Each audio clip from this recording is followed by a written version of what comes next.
Hello students, और कैसे हैं आप लोग सब। तो बेटा देखिए, हमने स्टार्ट किया था क्लास 10th का बायोलॉजी का पहला चैप्टर लाइफ प्रोसेस क्लियर। और उसमें मैंने आपको फर्स्ट वीडियो में आपको बताया कि what is life, what are the life process, what are the mechanism, what are the phenomenon through which our life exist clear. और उसमें हमने सबसे पहले जो फिनोमिना या लाइफ प्रोसेस पढ़ी वो क्या था, न्यूट्रिशन क्लियर। और हमने उसको न्यूट्रिशन को बताया कि what is nutrition, what is the process and what are the nutrients, and with on the basis of mode of nutrition दो तरीके के न्यूट्रिशन प्रेजेंट होते, मोड ऑफ न्यूट्रिशन प्रेजेंट होते थे, ऑटोट्रॉफिक एंड हेटरोट्रॉफिक क्लियर। तो यहाँ पर हम सबसे पहले पढ़ने वाले हैं ऑटोट्रॉफिक के बारे में। अब what are the means of the autotrophic clear. तो देखिए, first of all auto means क्या होता है, सेल्फ, एंड ट्रॉफिक मीन्स क्या होता है, फूड। तो व्हाट इट मीन्स के the organism which synthesize their food themselves clear. तो what it means that those organism which synthesize their own food are called autotrophic organism and the autotrophic nutrition clear. तो याद रखिए, ऐसे लोग जो अपना खाना खुद बना लेते हैं वो ऑटोट्रॉफिक न्यूट्रिशन में आते हैं। अब इसका मतलब ये नहीं है कि हमारे घर में जो लेडीज़ें हैं वो अपना खाना खुद बना लेती हैं तो वो ऑटोट्रॉफ्स में आ जाएंगी, नहीं। बट ऑटोट्रॉफ्स का मतलब क्या है कि without any external nutrients clear, raw material को लेके और अपने खाने को सिंथेसाइज कर लेना, अपने न्यूट्रिशन को सिंथेसाइज कर लेना, बेटा क्या कहलाता है, ऑटोट्रॉफिक न्यूट्रिशन कहलाता है क्लियर। अब याद रखिएगा, उस ऑटोट्रॉफिक न्यूट्रिशन में दो तरीके के क्लासिफिकेशन मौजूद हैं। कितने तरीके के मौजूद हैं, दो तरीके के। कौन कौन से, देखिए ऑटोट्रॉफ्स का मतलब हो गया कि ठीक है कि जो हम अपना खाना खुद बना ले रहे हैं वो ऑटोट्रॉफ्स हो गए, लेकिन उसमें वो ऑर्गेनिज्म जो रॉ मटेरियल ले रहे हैं, जो एनर्जी ले रहे हैं, उनमें अगर डिफरेंसेस मौजूद हैं तो वो ऑटोट्रॉफिक न्यूट्रिशन अलग अलग टाइप के हो जाते हैं। जैसे for example chemo autotrophs and photo autotrophs. What it means chemo autotrophs and the photo autotrophs, ये पक्का है कि दोनों में ऑटोट्रॉफिक लग रहा है, तो इसका मतलब ये है कि ये अपना खाना खुद बना रहे होंगे। लेकिन केमी में क्या हो गया, chemo means chemical and photo means light.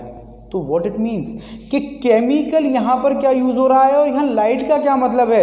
तो समझिए बेटा कि ऐसे ऑर्गेनिज्म जिनमें कि हाइड्रोजन डोनर मतलब क्या हो गया, what is the means of donor.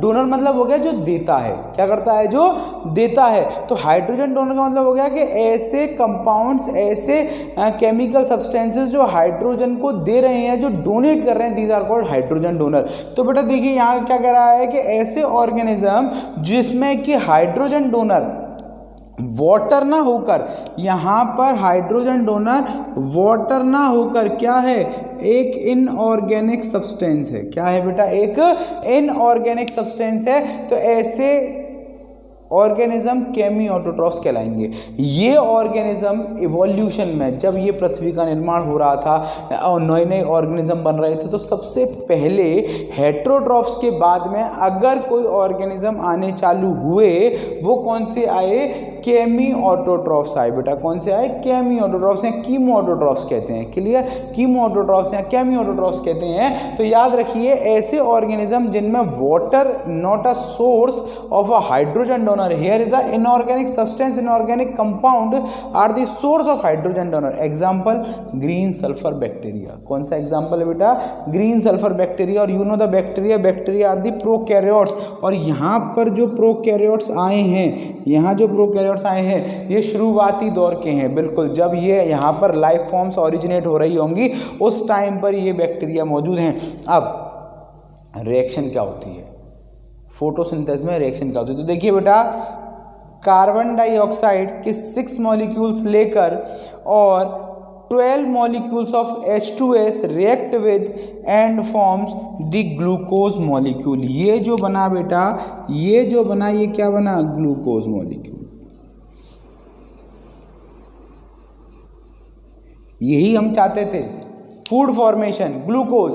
तो याद रखना बेटा कि यहाँ पर जो ग्लूकोज फॉर्मेशन हुआ है वो किस किस के रिएक्शन से हुआ है, 6 कार्बन CO2 के रिएक्ट किए हैं और 12 कार्बन H2S के रिएक्ट किए हैं, तब जाकर यहाँ पर क्या बना है बेटा, ग्लूकोज की फॉर्मेशन हुई है। क्लियर। और यहाँ पर वाटर रिलीज होता है और सल्फर मॉलिक्यूल्स रिलीज होते हैं। तो ये फर्स्ट रिएक्शंस थी जिसमें कि ऑर्गेनिज्म अपना खाना खुद बनाने लगे थे। क्लियर। अब उसके बाद में आते हैं फोटो ऑटोट्रॉफिक। तो देखिए बेटा फोटो ऑटोट्रॉफिक में क्या है, फोटो माने क्या हो गया, लाइट, और ऑटोट्रॉफिक का मतलब क्या हो गया कि वो अपना खाना खुद बना रहे हैं। Autotroph those organism synthesize their food themselves. तो याद रखिए कि ऐसे ऑर्गेनिज्म जो अपना खाना, जो अपनी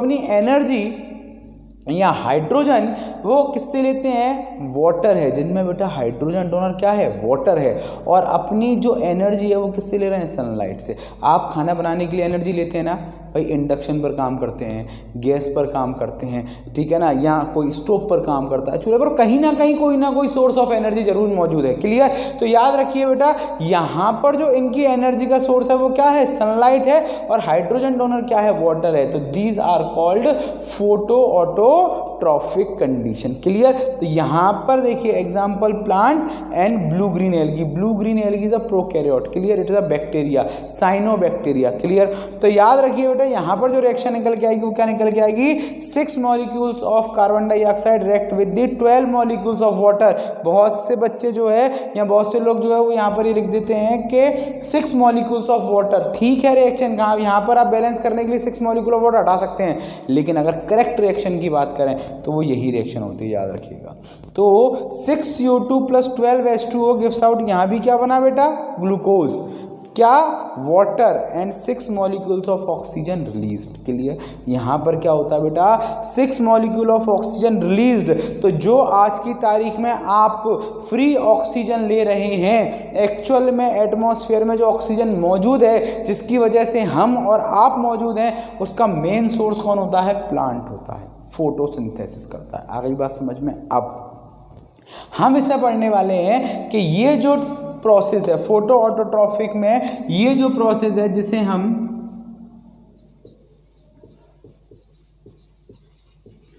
फोटोसिंथेसिस कहते हैं, अब उस प्रोसेस में क्या होता है, ये तो हमने जस्ट एक इंफॉर्मेटिव व्यू ले लिया कि ठीक है इस तरीके से प्रेजेंट है, लेकिन किस किस पार्ट में प्रेजेंट होगा, क्या क्या उसमें फैक्टर चाहिए, वो सब अब हम जानेंगे किसके अंदर, फोटोसिंथेसिस के अंदर। तो अब बेटा अब हम पढ़ते हैं फोटोसिंथेसिस। ठीक है, तो देखिए बेटा अब हम पढ़ते हैं फोटोसिंथेसिस।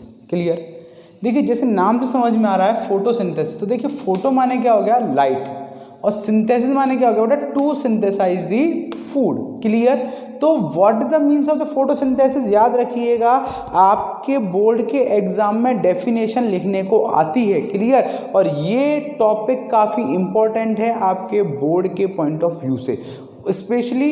इसके अलावा अगर हम बात करें तो कुछ ऐसे नेशनल एग्ज़ाम्स होते हैं जिसे हम ओलंपियाड कहते हैं, KVPY कहते हैं, NTSC कहते हैं, उन सब एग्ज़ाम्स में से भी इस पर से रिएक्शन बेस्ड या फैक्टर बेस्ड क्वेश्चन पूछे गए हैं। तो ये एक अपने आप में एक इम्पॉर्टेंट टॉपिक है। तो समझिएगा बेटा कि क्या होता है फोटोसिंथेसिस, के it is a process.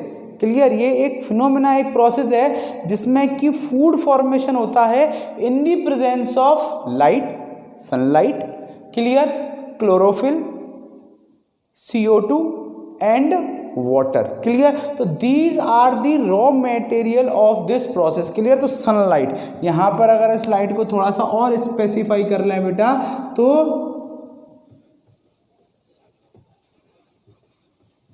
Sunlight. और मैं आपको एक जो आपका कॉम्पिटिटिव एग्जाम्स के पॉइंट ऑफ व्यू से एक टर्म और बताता हूं मैं इसमें आपको, इस सनलाइट के रेस्पेक्ट में एक और टर्म प्रेजेंट होती है, it is called PAR. What it means, photo synthetically active radiation, photosynthetically active radiation. इसका मतलब क्या हो गया कि पूरी सनलाइट में हर वो लाइट फोटोसिंथेसिस नहीं कर सकती। तो याद रखिएगा बेटा, सनलाइट में वो लाइट जो फोटोसिंथेसिस के लिए एक्टिव होती है उसे हम क्या कह देते हैं बेटा, पार कह देते हैं, फोटोसिंथेटिकली एक्टिव रेडिएशन। और सनलाइट में ये 50% ऑफ सनलाइट,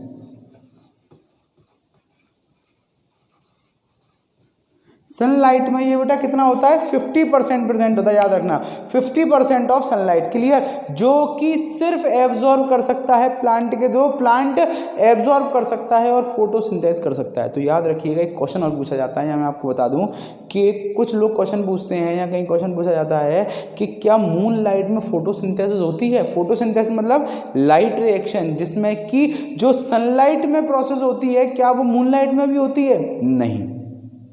अब आप लोग एक और क्वेश्चन पूछेंगे कि सर मून लाइट में भी तो सन की लाइट ही प्रेजेंट होती है। तो आपको पता है ना बेटा कि मून में अपनी कोई लाइट नहीं है, वो सन की लाइट ही यहाँ पर रिफ्लेक्ट कर रहा है। हाँ सर बिल्कुल, मून लाइट सनलाइट होती, मून लाइट में सन की लाइट होती है, लेकिन फिर भी वो फोटोसिंथेसिस नहीं करता। क्यों? Because moon light does not contain power, photosynthetically active radiation. Clear that?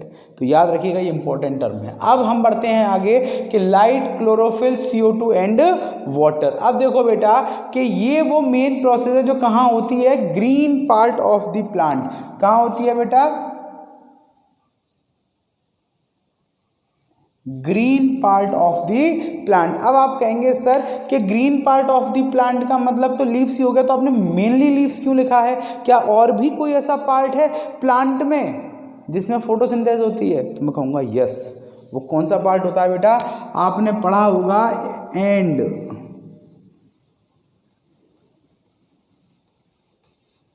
Herbaceous stem.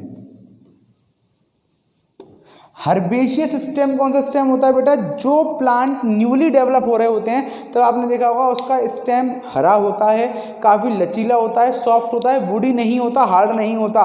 उस टाइम पर लीफ उसमें डेवलप नहीं हुई होती। तो याद रखिएगा, ऐसे प्लांट्स जो न्यूली डेवलप हैं उनके स्टेम में क्या होता है? फोटोसिंथेसिस होता है। चलिए आपको नॉर्मल एक और एग्जाम्पल बता देता हूँ। कैक्टस देखा होगा आपने, कैक्टस में लीफ किस में कन्वर्ट हो जाती है बेटा? आपके स्पाइंस में कन्वर्ट हो जाती हैं, कांटों में कन्वर्ट हो जाती हैं। तो उस टाइम पर फोटोसिंथेसिस जो करता है वो स्टेम ही होता है जो लगा होता है। तो इसीलिए मैंने क्या लिखा बेटा? Mainly leaves. आपके लिए लीव्स बिल्कुल आंसर सही है, लेकिन अगर आपको थोड़ा प्लस करके और आपको ओलंपियाड और NTSC के एग्जाम्स की तैयारी करनी है तो आपको थोड़ा प्लस करके चलना पड़ेगा। याद रखिएगा, तो हर्बेशियस स्टेम और प्रेजेंट है। क्लियर? नेक्स्ट अब हम बात करते हैं, तो ऐसा क्या होता है कि सिर्फ लीव्स में ही होता है और सिर्फ हर्बेशियस स्टेम में ही होता है? ऐसा क्या पार्ट प्रेजेंट होता है? तो याद रखिएगा, उन पार्ट में क्या प्रेजेंट होता है बेटा? क्लोरोप्लास्ट प्रेजेंट होता है। क्या प्रेजेंट होता है? Chloroplast. Chloroplast is a cell organelle which is responsible for the photosynthesis. Clear? और उस क्लोरोप्लास्ट में क्या प्रेजेंट है? एक ग्रीन पिगमेंट प्रेजेंट है जिसे हम क्या कहते हैं बेटा? क्लोरोफिल। एक ग्रीन पिगमेंट प्रेजेंट है जिसे हम क्या कहते हैं बेटा?